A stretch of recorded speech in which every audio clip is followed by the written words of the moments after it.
ఈ రోజున నువ్వు సంపాదిస్తున్నావు కానీ పోగొట్టుకుంటున్నావు. నువ్వు సంపాదించిన మాత్రం శాశ్వతమైనది కాదు అంటాడు కదా అలెగ్జాండర్. నేను ఎంతో సంపాదించాను కానీ ఏమీ తీసుకెళ్ళలేకపోతున్నాను. ఈ రోజున తీసుకెళ్ళలేని వాటిని గురించి నువ్వు ప్రయాసపడి సంపాదిస్తున్నావు కానీ తీసుకువెళ్ళని కలిగిన వాటిని గురించి నువ్వు ప్రయాసపడలేకపోతున్నావు. ఈ మాటలు వినండి, ఒకసారి ఆలోచించేయండి. రక్షణను నిర్లక్ష్యం చేస్తూ ఉంటే నువ్వు తప్పించుకోలేవు. హెబ్రీ పత్రికలో ఉంటాయి ఆ మాటలు. మనం రక్షణ నిర్లక్ష్యం చేస్తే ఎలా తప్పించుకోగలమని. ఈ రోజున రక్షణ నిర్లక్ష్యం చేసే వారలారా, దేవుని సన్నిధిలో తాత్కాలికమైన దాన్ని ఎంచుకుంటూ నిజమైన దాన్ని పోగొట్టుకునే క్రైస్తవులారా, మీరు ఈ రోజున ఏం పోగొట్టుకుంటున్నారో అర్థమవుతుందా? యూదా పరిచర్యని పోగొట్టుకున్నాడు. 30 వెండి నాణాల కోసం పరిచర్యను పోగొట్టుకున్నాడు.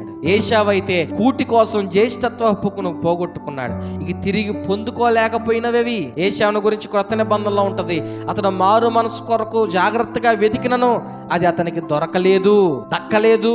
చాలా మందికి అవకాశం ఉండదు. నువ్వు డబ్బును పోగొట్టుకున్నా, అధికారాన్ని పోగొట్టుకున్నా, పేరును పోగొట్టుకున్నా, లేకపోతే ఈ లోకంలో ఉన్న స్థితిగతులు పోగొట్టుకున్నా తిరిగి మరలా యేసయ్య నిన్ను ఆశీర్వదించగలడు.